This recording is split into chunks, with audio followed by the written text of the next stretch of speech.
Hi, and welcome to another episode of Inside the Director's Studio at Footlighters Theater. I'm your host, Will Rampala. Today we're talking with the director of Christmas Carol, Kirk Paul. Today is the day before Thanksgiving, and we're in the final preparations of getting everything polished for the show, which opens up on December 2nd and runs for 10 performances. Right through until the 17th of December. Kirk, so I know this is a holiday tradition for Footlighters Theater, and we want to be able to create a tradition both with people coming to see the show, and at the same time we're choosing different versions of Christmas Carol. Can you tell me a little bit about this version and what drew you to it?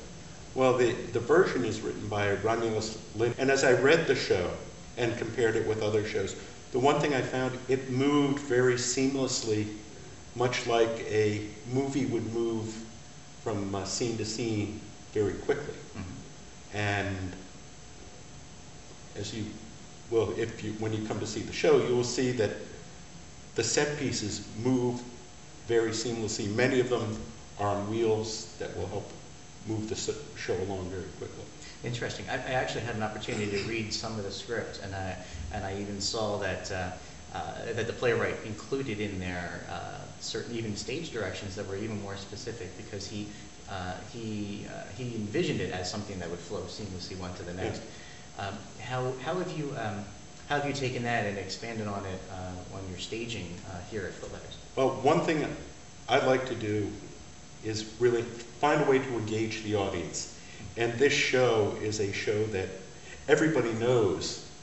And in devising my set and the space I had the actors working in, I wanted to bring in the audience to feel like they were actually part of the show. Mm-hmm. And when you come to the theater, you'll notice we have an 8 by 12 foot monstrosity sticking out into the audience space.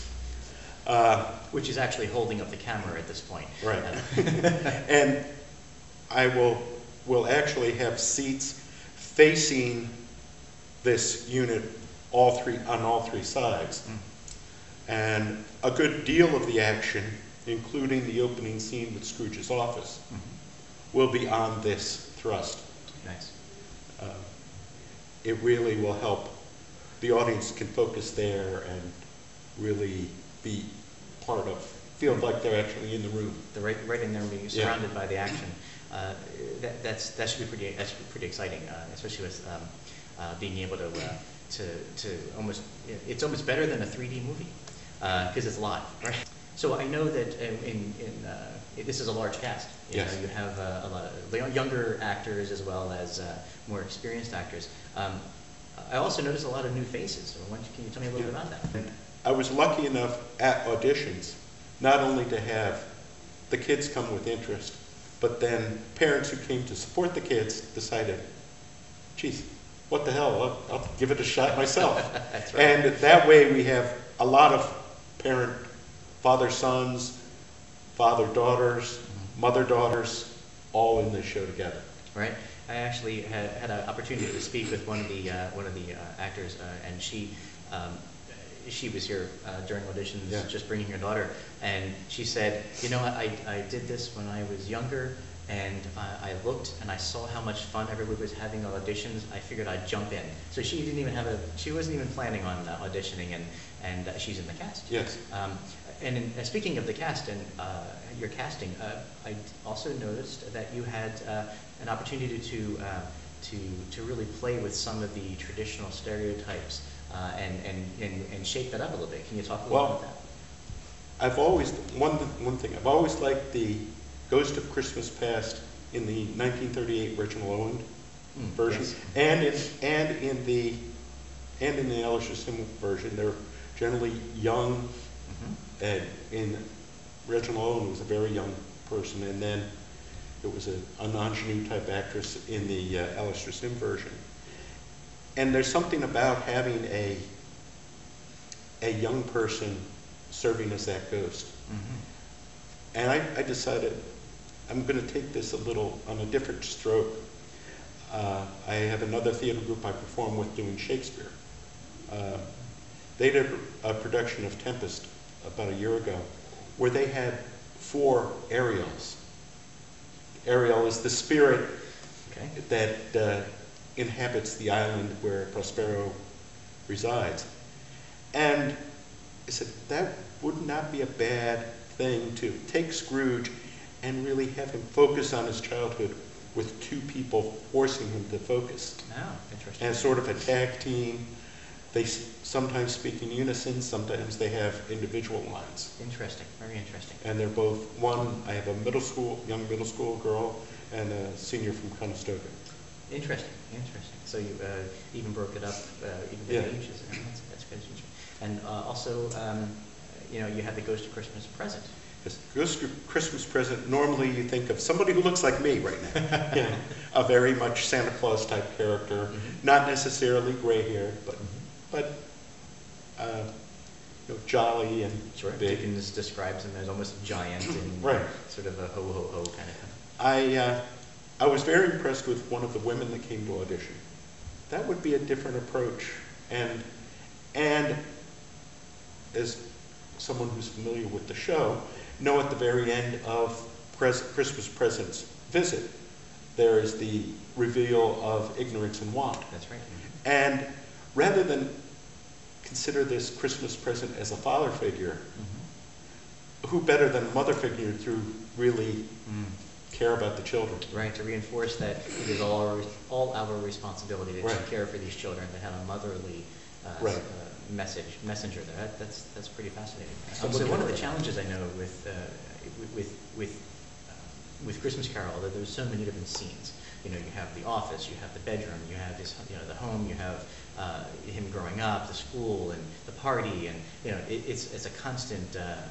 It's a large number of different scenes that have to be put in there. Now you mentioned that the playwright had intended it to be very much a seamless exchange. How are you achieving that from a set construction? Well, we have, if anyone who has already been to several of our musicals here, know that we have some set pieces that move on wheels.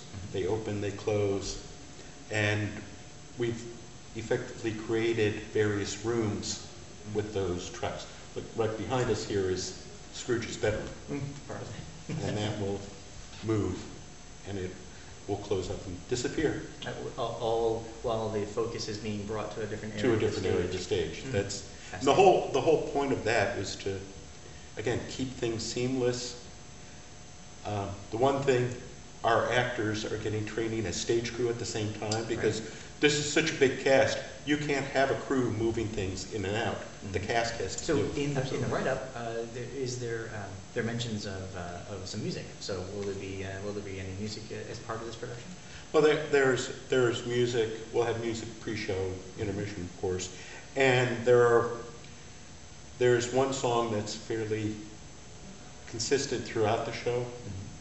The First Noel, or at least the refrain from the First Noel is used almost all the time. And then during the Christmas Present Cratchit scene, there will be another traditional Christmas song that the Cratchits will sing, and feel free to sing along with them when you come to see the show. Yeah, I remember the First Noel is actually almost it's a musical. It's used by the playwright to tie different scenes together, and also to evoke some of the memories of him as a child later on when that same song was brief. Is that really part of the? That's part of the feeling that I get when I read the thing. It's like, oh, this is really neat, and that's a really sweet, simple Christmas carol, and very appropriate for the time. Very nice, very nice. So I'm looking forward to the show. It's going to be. I know it's going to be exciting. It's just it really does. Since we open after Thanksgiving, it really to me it opens up the Christmas season. So when people are going to be arriving and seeing the show, what do you want them to be saying to themselves when they leave after they've seen the show? What sort of message do you want them to take home? Well, the whole point of the redemption of the sinner of Scrooge, because it's just the whole theme of the show is his redemption, and especially with the economy as it's been in the last 2-3 years,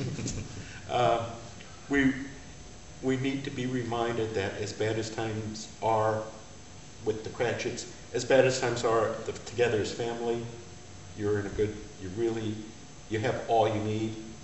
But then if you have more, be free with it when you're helping others in need. Very nice.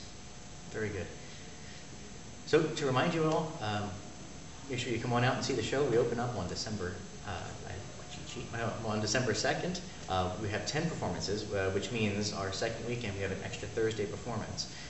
So it runs Friday, Saturday, Sunday opening weekend, and Thursday, Friday, Saturday, Sunday. And and our last weekend is a Thursday, Friday, Saturday, closing on the 17th. Tickets are available online at footlighterstheater.com, or they're available at the door for $12. Thank you very much for watching. Thank you very much. Thank you. Take care. Yep. See you at the show.